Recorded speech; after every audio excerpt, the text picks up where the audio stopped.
I think we're gonna get started. Yay! I'm super excited to get started, everybody. Well, thank you so much for joining on this sunny day.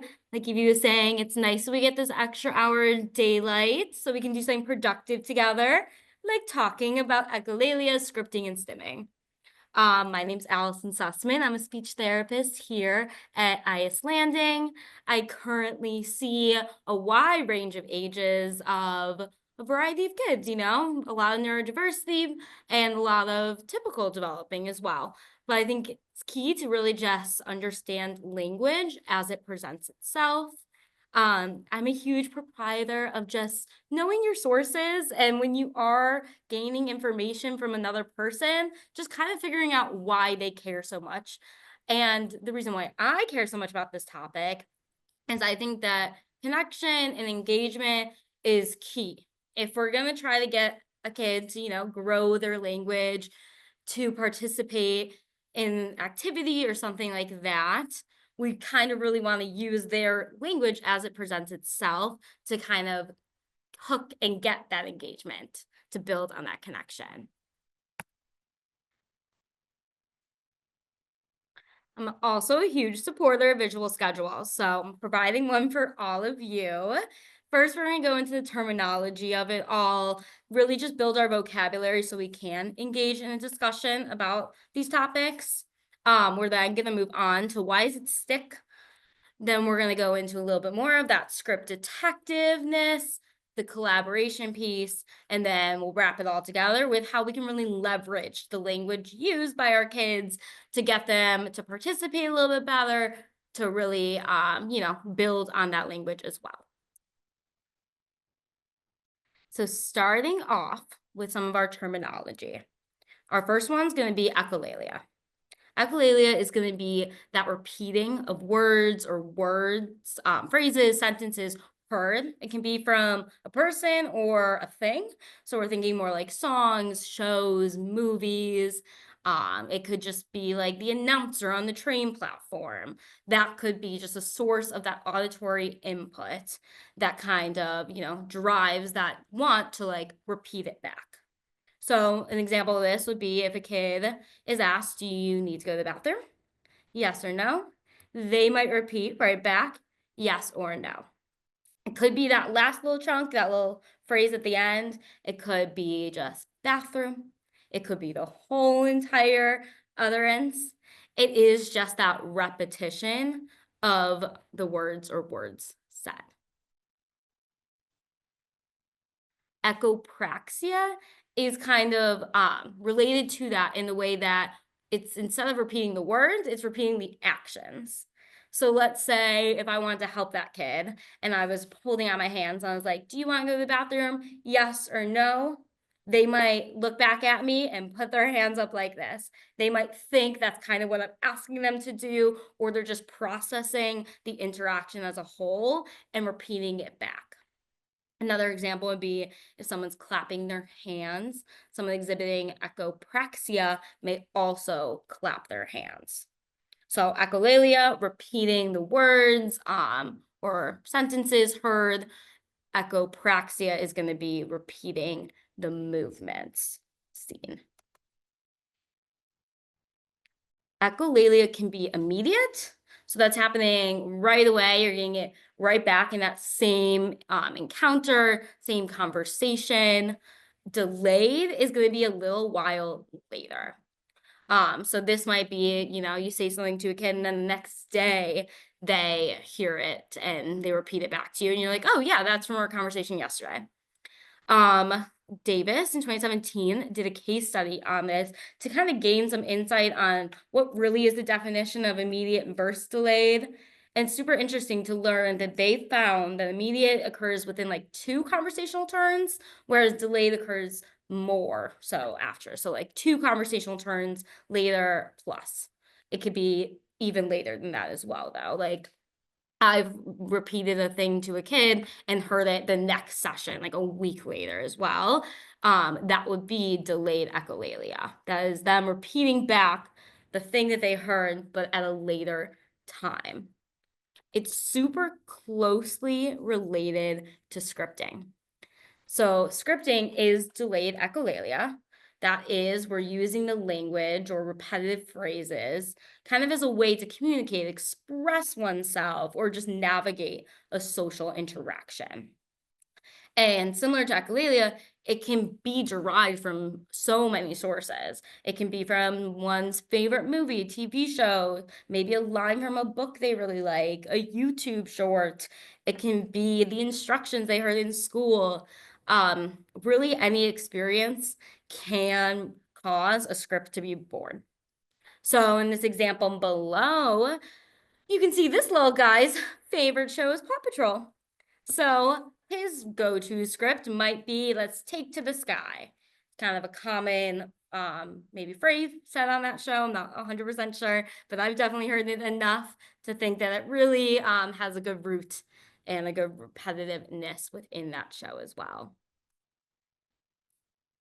When we're thinking about different scripts, we kind of are analyzing what the functions are. So it's going to tie a little bit more together a little bit later, but I did want to lay the foundation of why people communicate. And you can see this list here. We've got requesting, protesting, we got directive. So that's kind of like telling someone what to do. We're gaining attention through communication. We're labeling, agreeing, negotiation, complimenting, playing, describing. We're greeting, reminding, gossiping, and the list goes on and on. Even as I was writing this list, I continued to think of more and more reasons why one communicates. Maybe it's just because I have my master's in communication and I just love chatting that I can always find more reasons to communicate with people. But there is really no limit to why and what drives communication. When a script is interactive, it has a communicative intent. So that script might be imitating the structure or the functions we just went over of communication. So they might say something and it has one of those functions of communication. Maybe they're trying to get you to put on Paw Patrol, or maybe they want to play and this is a language of their play scheme. If a script is non-communicative and doesn't have that communicative intent, it is not interactive.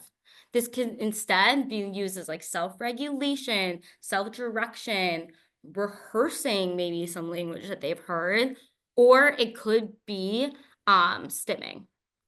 We're going to go over stimming next because even in that self is a piece of jargon used. Stimming stands for self-stimulating behaviors. So these are going to be the repetitive behaviors. That can be physical, it can be sound, or it can be like moving objects around. I've seen all of them, and all of them have that very like self-soothing motive. They're not necessarily for communication, but doesn't necessarily mean that we can't engage with them. It just might reveal the state of the child or the individual. Vocal stimming is a type of stimming. So that's just going to be with our voice. It's going to be with our vocal folds. We're going to have humming, interjections. We might hear like, whoa, whoa, whoa. That's an interjection. We might hear singing, repeating words, phrases, sentences, maybe an animal noise, shouting, or just general vocalizations. That is more what that vocal stimming kind of qualifies as. And for the same purpose as well, it's going to be a self-soothing behavior. Ooh, I think we skipped a page. Sorry, guys. There we go. As I was going through this, I kind of realized that they all kind of sound the same, but different. So I wanted to create a visual that hopefully can kind of help tie it all together and help people understand how we got where we are, right? We started echolalia. So that's going to be our repeating of just either sounds or our echopraxia, which is going to be repeating a movement. It still can be communication echopraxia because we are accepting all forms of communication here. So if someone signs more, that's still a movement. If I'm modeling the sign more, still a piece of language, they might very well repeat that back to me. It would qualify as echopraxia. It kind of is a gray area where it could kind of be either because it's language, but it has that motor component, so more so echopraxia. Echolalia can be immediate, so that kind of indicates more of like a processing moment for an individual, right? So they're repeating it back. It might mean that you need to kind of rephrase the question, give more processing time, or just, give some visual options as well. If an echolalia is delayed, that more so reveals some scripting. Scripting can be communicative.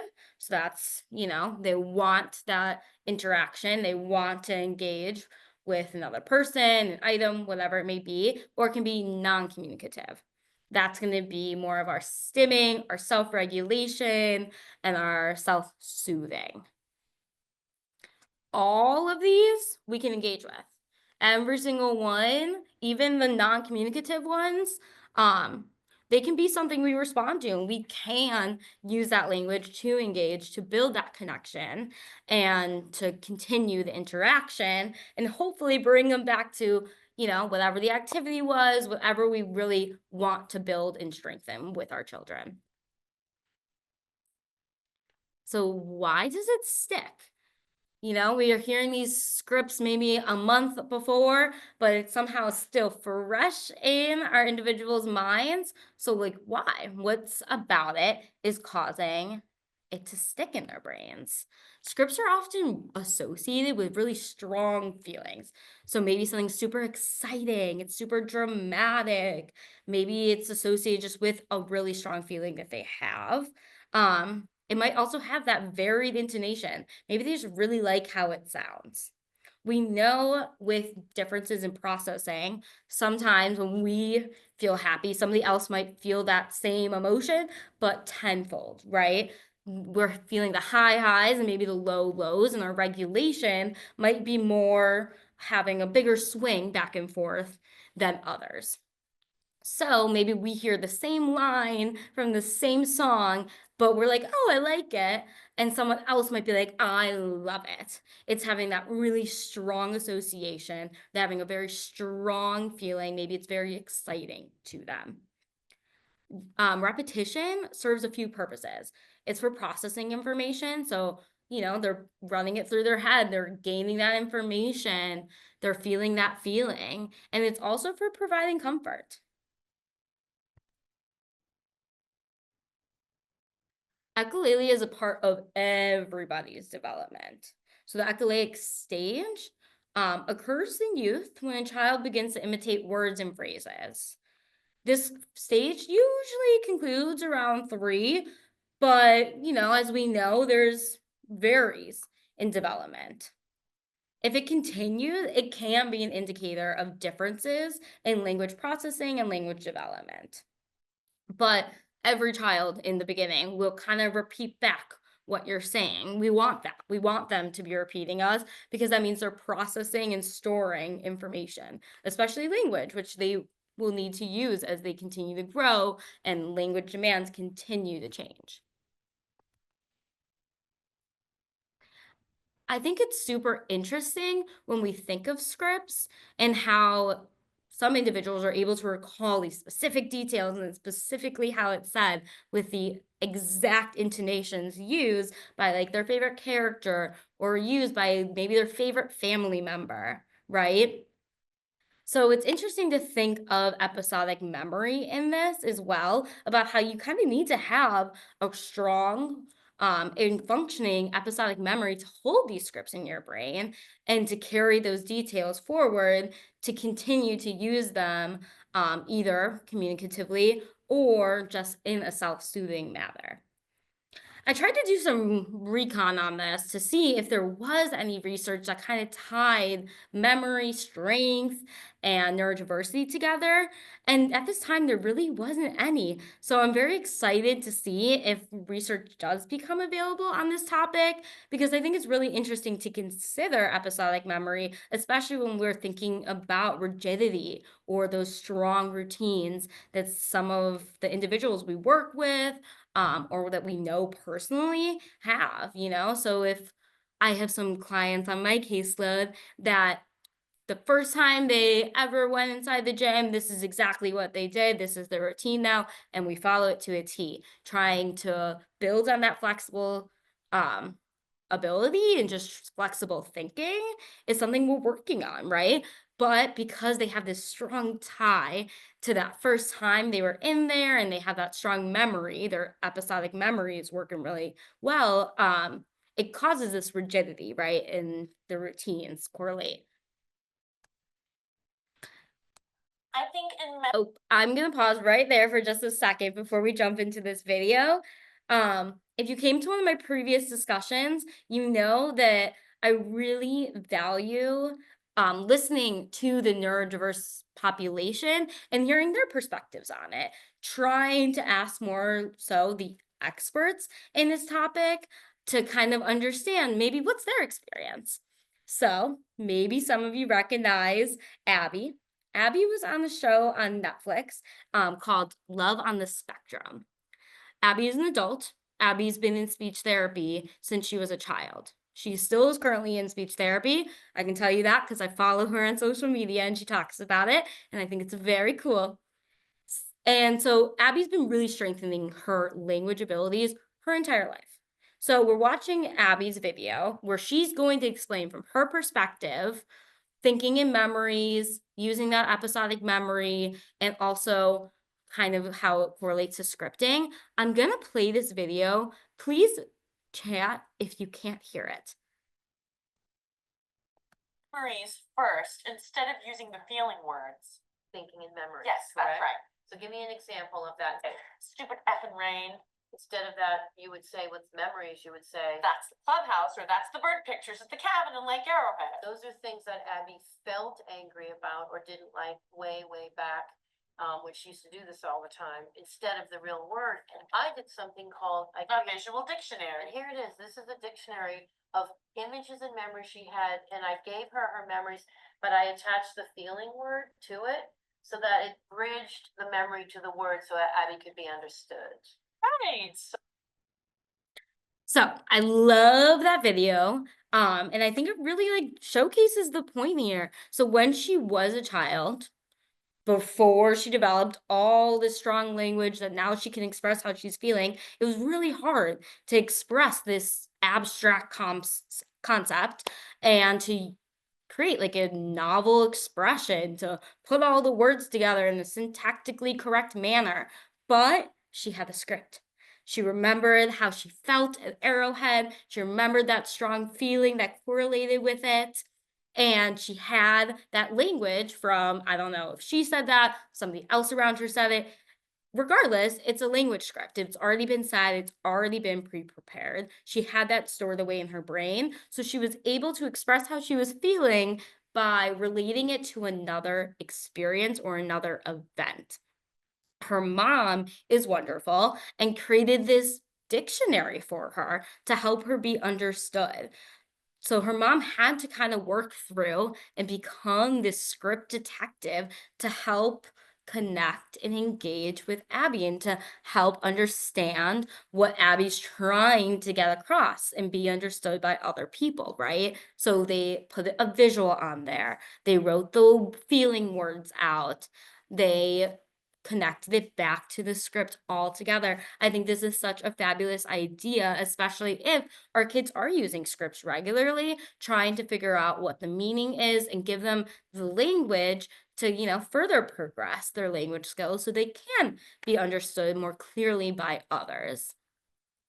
So her mom worked really hard to be that script detective. To do so, she had to first acknowledge that script, right? She had to hear what was being said to her. She had to kind of think about it for a second and find the root. Thankfully, her mom was there at the time. Sometimes we're not as lucky, where I all the time will hear scripts and I'll be like, I really wonder what that's from. I wonder what show or movie that happened in, or if somebody in their real life said it. And collaborating with other people, asking parents, asking teachers if they kind of know what that's from, definitely can help after a while, if that script continues to be repeated, just really noticing any changes to the scripts. Is there a different tone being used? Have we added or changed any words? And then we can kind of interpret the meaning and then engage. To break it down, I created a chart. We're going to go through them. I will tell you, these are scripts I've heard. These are scripts of kids, current, past, potentially even the future. Who's to say? So our first one is Ready, Set, Go. I hear this one from a little girl, and I learned after a collaborative meeting with her school SLP that this is the line that her paraprofessional uses every day when they go push her on the swing. I'm not hearing any changes to that script. We're still going with that Ready, Set, Go. So now that I know the meaning, now that I understand that she's using it to maybe initiate some play. Maybe she wants to go play. Maybe she wants to go to the playground. Maybe she wants to go outside. The list goes on and on because in this meeting part, we kind of are assuming, unless there is more context to it. When she's holding, the swing at me and looking at me saying, ready, set, go, it's way easier to bridge the meaning to the script, right? So what do? Is I interact, I engage. I'm going to play a cause and effect game. I'm going to have something that starts over and over again so we can continue to use that script. I might alter the script to kind of try to build on that language a little bit. But regardless, we know that this is a language she has readily accessible to her. So let's use it. Let's go with it. So I'm going to play that cause and effect game. I might go take her to the park if the weather's nice and we can. We might play with bubbles, and every time I blow a bubble, I'm saying ready, set, go, or letting her say it. We're playing with wind-up toys, maybe a ball.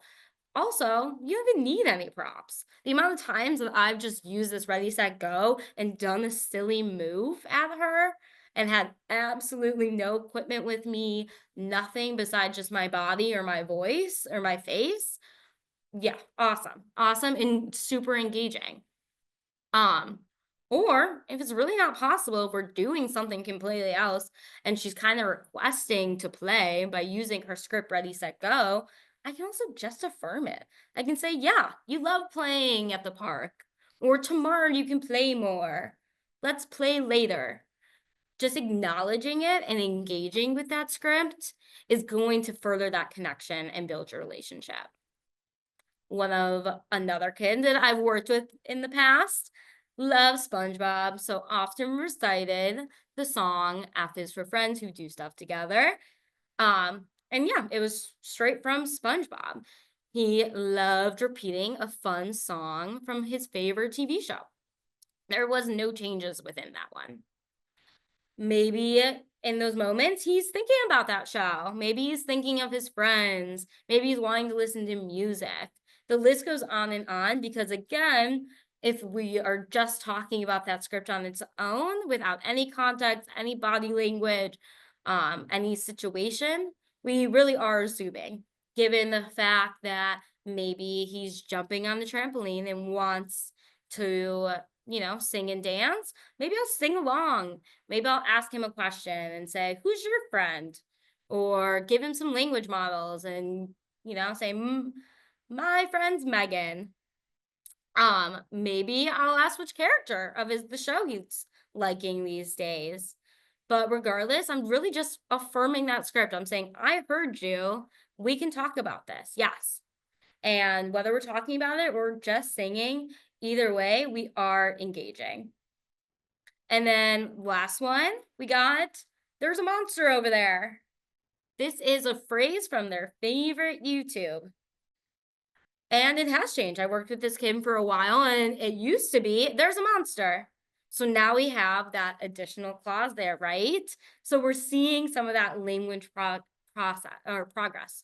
And usually the script means they have a play idea. They want to play. Maybe that feeling is scared or something like that, because in the situation in the YouTube, all the characters are really scared because there's a monster in the corner, right? So usually what I do is I'm playing along. I'm definitely acknowledging that we're progressing in our language development. It's very exciting to see any changes to these scripts because, you know, that means they're picking up these language concepts and trying to alter it slightly. And maybe that's from our models, or it just might be just from hearing other kids playing as well. If we hear these scripts and it doesn't have that super communicative intent there, so I often think back to like the F is for friends who do stuff together, they might just be stimming. They very might as well just be kind of in their own zone. And in those moments, I can think to myself, oh, that's a positive song. They like that. They're probably in a good mood. They're happy. They're in the green zone. We love it.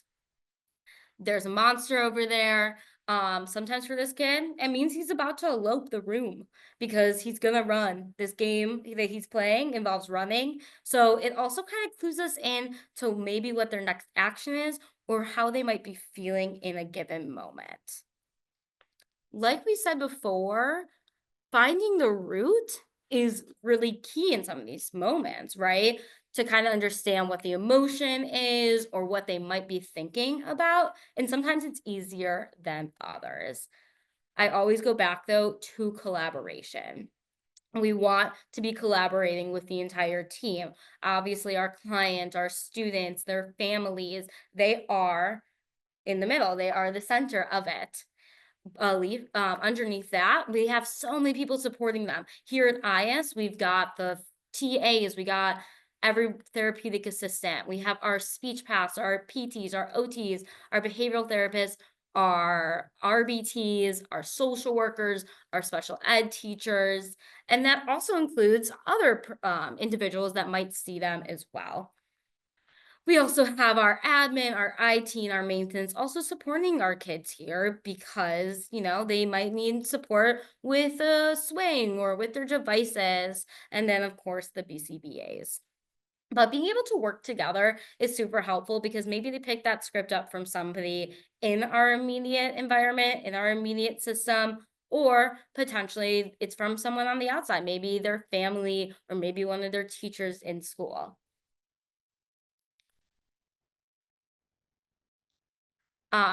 From the OT stand, since we're kind of still talking about that collaboration aspect of it, we kind of want to refer back to the pyramid of learning, right? If we are looking into all their systems, checking out how their body might be feeling, kind of giving a little scan of where they're at, we might notice changes in their language based on if they are dysregulated. I asked a few OTs, and all of them said that they will notice changes in the language used by their clients when they are dysregulated. So we might see more of that vocal stimming. We might see a decrease in language, and they might be, you know, completely mum's the word.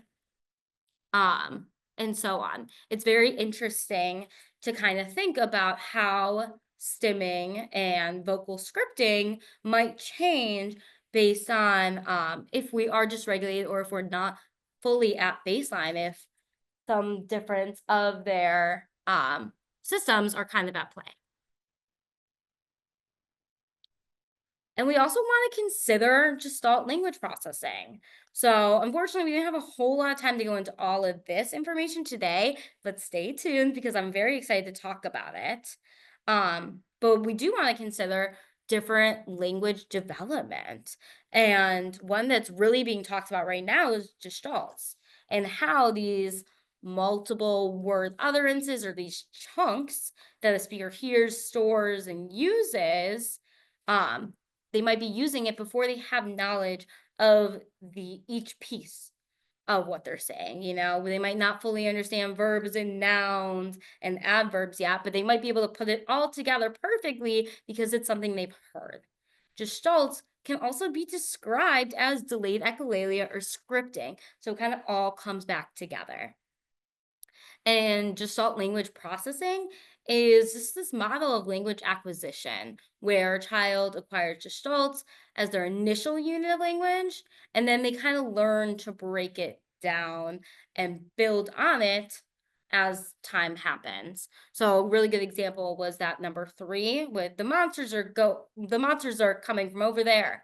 So, we're seeing that the script's changing, they're developing more and more language, and their language processing just is a little bit different. So I kind of invite you all to take a moment and reflect on a script your child, your friend, your family, maybe a student of yours uses, and how will you engage with it next time? Thank you all for listening. I want to open up the floor to talk about any scripts, about how you can engage with them a little bit better, and also answer some questions of yours. So I'm going to stop sharing now so I can see the chat box and potentially answer any questions that's already been asked. But I'm happy to reopen the PowerPoint to go back. Allison, one mom asked about Yeah. in the beginning of your presentation, what about singing?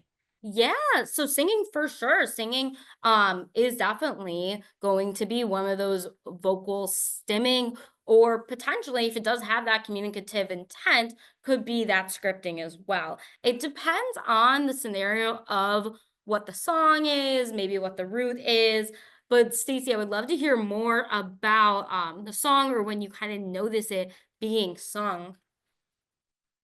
So feel free to reply there, or just join in and unmute if you can. But definitely singing is definitely a part of language, and you're hearing what words or what might be kind of reflective of their mood and whatnot. Something that I will do if I know a kid's favorite song is maybe I'll say my sentence in the tune of the song. I have horrible keeping tune. I don't even know what it's called, but I know that I'm really bad at keeping tune. And so sometimes I struggle, and sometimes those kids are like, oh my gosh. But it also can get their attention if I am going, to sing Twinkle Twinkle or The Wheels on the Bus, but instead I'm gonna provide more language using that intonation because it's something familiar to them, and it usually gets that buy-in, and they usually are like, wait, what? You're singing, but those are not the words. And just catching their attention that way, super helpful. I really love using song and the tunes of song to kind of engage kids. Amy wrote, I had a student that we think he was scripting to reduce anxiety. He would keep saying something until we repeated it back to him, and then he would stop. Have you seen that? I definitely have seen that. So sometimes I've definitely noticed that kids want that verbal feedback. They want to be affirmed, and they might even just want to hear it back from your voice, essentially. A lot of times I'll have kids who will be like, say, and then whatever they want me to say. And that is just like, it's comforting to them. They have control of the environment now. And they're also being affirmed and heard. So I definitely can understand how your student, maybe it was comforting to them to hear exactly what he was saying back to him. Kristen, I would love to share this PowerPoint with you, and I'd be happy to share the link. Allison, I'll send it out to everyone. Oh, perfect. Once it's Thank done. you. Appreciate it. Yeah, of course. Grace wrote, my daughter will repeat or script all night, sometimes in her crib. Any suggestions? Yeah, so it might be rehearsal, it definitely doesn't have that communicative intent. Potentially, I don't know, based on the scenario, I don't know if she maybe knows that there's like a baby monitor or camera and a microphone on her. So maybe it is communicative and she knows that you're coming in and you're reinforcing this in a way. Or if it is just that rehearsal and she's kind of playing and self-soothing herself to sleep. If she is kind of seeking that auditory feedback, maybe try a white noise machine or very like instrumental lullabies. I would say at like a very low volume. You can always turn it off at a certain time. I know that like on my iPad, I'll very commonly use the timer app. If you scroll down to the very bottom of like the tunes that you can pick on the timer, you can actually put power off. So you can power it off after 20 minutes or 30 minutes after the hour, whatever. So maybe your daughter is just seeking that like auditory feedback. She's, comforted by hearing some noise, and potentially having something at a very low volume that's more soothing might help her sleep a little bit more. I'm not sure what you've tried in the past, Grace, but it could be either of those things that, the self-soothing bit, if she's at night, she's by herself, or it could be the rehearsal and she's just practicing some language at night. Courtney wrote, when a child uses incorrect grammar during a script, like Courtney is silly, using third person to refer to themselves, do you recast correctly or follow their own productions? Great question. And I really don't think there's a right or wrong way to navigate that, right? I think that affirming it and then recasting it might be really helpful too, because now you've heard it, you've engaged with it, you might get their attention back because you're repeating exactly what they want you to say or exactly what they said. But then providing that proper grammar might be really helpful for them to kind of pick up on the language models. I have a lot of kids actually on my caseload right now that use that third person. And I think that's also just, them processing language, and they're really kind of understanding nouns and, themselves in language and how that kind of relates. So I do think that recasting or just providing more models will definitely help a child kind of, learn more about grammar.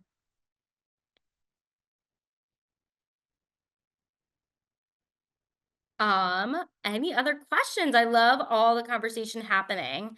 Definitely will work with Evie to make sure that everyone gets their CEUs and whatnot at the end of this, as well as the link to all the information shared tonight. I also know this meeting is being recorded, so I am confident that that recording will make its way to those who want it, either via SharePoint or YouTube. Courtney had a question. When a child uses incorrect grammar during a script, like Courtney is silly, using third person to refer to themselves, do you recast correctly or follow their own productions? Yeah, so that was the question I was just answering a little bit Oh, I'm beforehand. But to just clarify my answer, I definitely think that you can do both. You can definitely affirm what they said. You can build on that language by recasting, or just modeling further language to continue to engage the child with the interaction, and build on their language skills.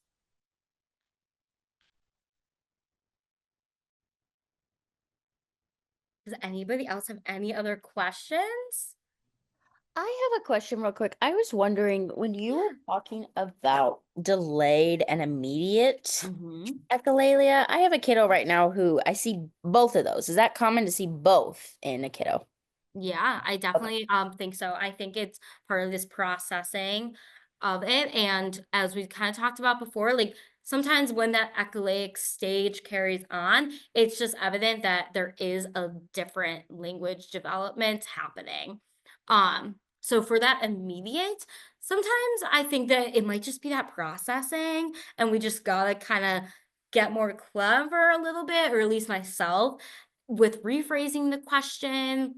The amount of times I've had a kid just continue to repeat back, whether it's that first like yes or no, or if it's just like the lather of the options. Like if I'm like, do you want a black crayon or a gray crayon?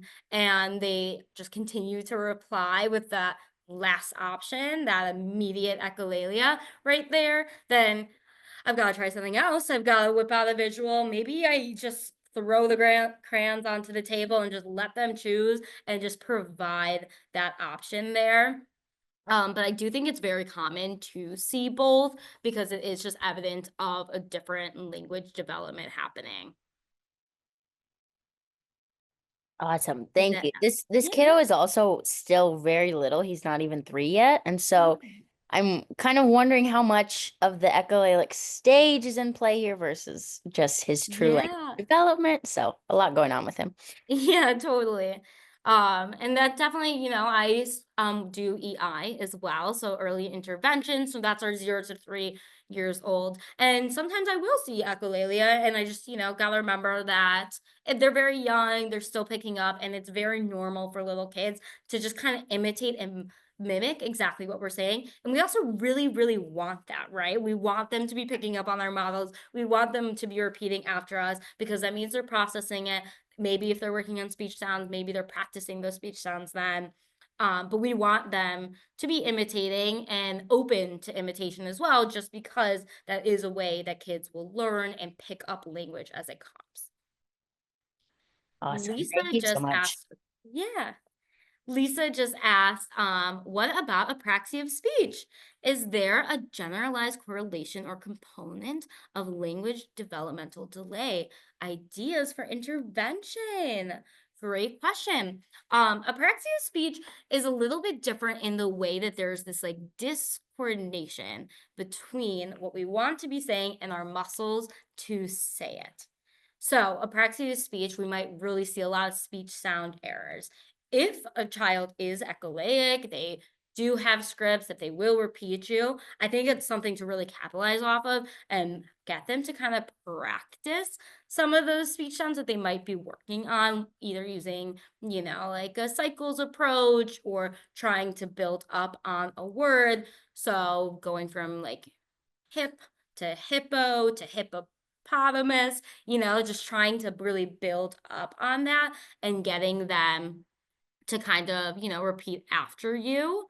But for as it goes for like language developmental delays and how is that correlated to apraxia of speech, more so we're thinking more about the muscles of our mouth, right? And trying to strengthen those and build on the coordination to strengthen, like when we want to make the p, this is what it looks like. Can we move our lips like that? What tools can we use to get them into that position? So whether we are reinforcing with bubbles or an instrument, anything like that, to kind of try to get them to repeat it back and forth like that, to build on just getting the muscles and our brains to kind of correlate a little bit more by building up on our utterance, and also just even a word, trying to make them more complicated while maintaining the syllables and the word structure as it plays.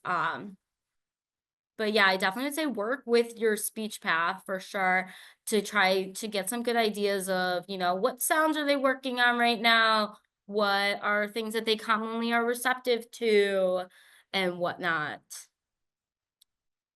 Susan just asked, what are your thoughts about a child who requests that you repeat their scripts, for example, but then they become upset? For example, a child requests for you to sing happy birthday, which you honor, but then they get upset. This happened repeatedly for one of my clients.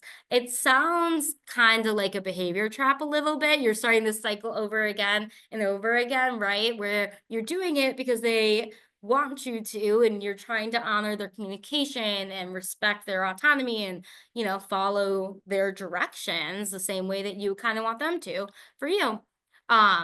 But it's dysregulating to them. I would definitely suggest trying to break that trap is in cycle, you know, by mixing it up. Maybe instead of singing it, you're clapping to the tune of happy birthday. Maybe if you have a xylophone, you're tapping it out. Potentially even, I'll commonly just like play a song without any video and just have it on the background, and maybe that is good enough. Maybe their language is a little bit switched up here and they're getting dysregulated because they want to hear the song, but they don't want you to sing it, or they want to hear it exactly like they heard it that first time, because that really strong correlation to that feeling that they had and feeling super excited by the song or super excited by the cake or whatnot. And the tune's a little off, or it doesn't sound 100% the same. So then they are getting a little upset about it. I definitely suggest kind of mixing it up as best as you can and just getting creative with it as well. And it's also okay to just say, Oh, you love that song. That's a great song. I hear that song on my birthday, and just providing more language models for it, or trying to create a play scheme with it, right? And encouraging them to sing happy birthday, and then you'll blow out the candles and you'll get really silly and playful with them. And now all of a sudden you're, blowing either near them, or if they can tolerate it, like a safe way away, like on a toy of theirs, or on, your own hand or something like that, to try to get the play and the engagement and the like connection there without starting that trigger. But definitely if you're seeing that like cycle of them becoming upset by a request, I definitely suggest breaking that cycle by mixing it up or trying a different way to affirm the script. Awesome. I got another one from Megan here. She says, I have a client 5 years old who's minimally speaking, but is definitely a Gestalt language processor. Have a lot of intonation, we're singing a ton. Sometimes we have those jargons, so those unintelligible scripts. When I say unintelligible, that just means like not easily understood. So not understood scripts. I'm not sure how to support during speech sessions with him because he's great with single word labeling both on his AAC device and verbally, but has not grasped any spoken language models for stage 1 scripts. It's been almost 9 months of therapy together, and I'm worried that I'm not modeling gestalts properly for him since he isn't imitating my language models. He's just very interested in his media scripts, and they're often very unintelligible. Any ideas? I also have a kid, similar age, definitely a Gestalt language processor. We're definitely seeing a lot of the same things with the intonation. We're singing a lot. He also loves the Pink Fong brand and that YouTube whole thing. So we're hearing a lot of that from him. I do provide AAC to him as a means to just reinforce language. It sounds like your kid is using that device to kind of, continue to grow his skills, and he's great at labeling. So I would definitely maybe try to generalize the function of the communication, whether that be making those choices, that affirmation, making it a silly game or something like that. But for the most part, I do a lot of just repeating back the script back and forth, but maybe adding an action to it as well. So one similar, for example, one of my little kids who is presenting like a Gestalt language processor thus far, he will always say, let's go catch the mango bird. It's not always super understandable because he often says it very quickly and does kind of struggle to maintain a lot of the syllable structures and words, especially when they get longer or he's getting very excited. A lot of times I'm just repeating back exactly what he's saying, but I'm maybe adding a movement, and he just kind of wants to hear it back. To build on it, I usually just try to change like 1 or 2 words. For those AAC models, I'm usually modeling 1 to 2 words at that point, just trying to get them to kind of increase it or change it slightly. So instead of let's go catch the mango bird, maybe I'll say, let's go catch the bowling ball, or let's go catch the swing, or let's go catch the bubbles, to kind of try to reinforce it. I was actually just put on to the fact that ChatGPT can also be a really good resource if you don't know where the script is coming from and you kind of want to hear it or understand it a little bit better and you're not sure exactly what words are being said. So maybe going into like more of that detective mode and finding more of those roots and what that exactly is from. Because I definitely didn't know what the mango bird was before I went online and I started being like, mango bird, Pink Fong, I know he really likes that. And then I found the video and I understood the context in which that language lived. So trying to kind of, set up the environment or the play scheme to kind of closely reflect that language too might reinforce the language being used and open it up for a little bit more modeling. Does that answer your question, Megan? you can give me, oh, she did. Awesome. Veronica just asked, is it considered a script when the child communicates a response they expect to hear from you? Example, if they fall, their reaction is, are you okay? Requesting a snack, want goldfish? Yes, I would say so. They've heard this language. This language was not formulated by them. It was pre-chosen. That's just like, not chosen, but pre-disclosed, pre-written for them, similar to what a script in a play, a script on a TV show might be, right? And they or they usually get that same response, are you okay? Or maybe it triggers that emotion too. Maybe they had a big fall one day and the reaction they got from like their loved one, whoever it may be, was, are you okay? So now them falling, it kind of triggers that memory to them falling and getting that emotional reaction to that they're drawing language from. Same with the snack example. So maybe they've been offered a snack before by being asked, want goldfish? And you can definitely build and engage with these scripts by, providing another language.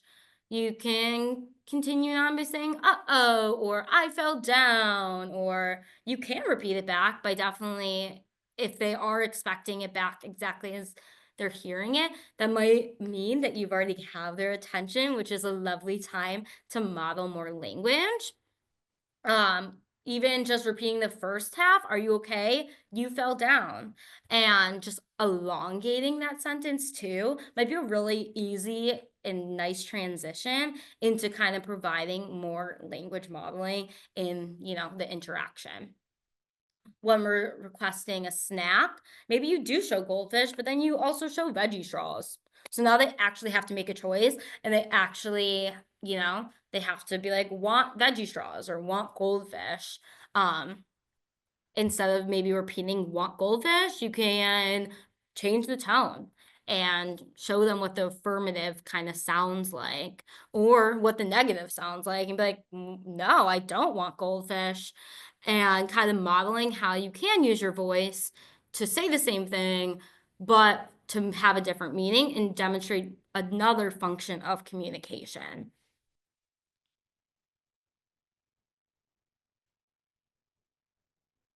These are wonderful questions. This is always my favorite part of doing this series is just, getting to really talk and hear what people are experiencing and continue the dialogue about it. And if anyone has any follow-up questions about anything or other ideas too, like if something was like, oh, I've actually run into that before, feel free to join the conversation. I love the collaboration that happens during these, and I really do appreciate the participation. Thank you so much, Allison. It was Yeah. great presentation. Thank And we appreciate everyone joining us. And again, I will send out the recording once it's prepared, but it's all our Beyond the Nest are on YouTube. Thank you all. Have a wonderful evening. Thank you.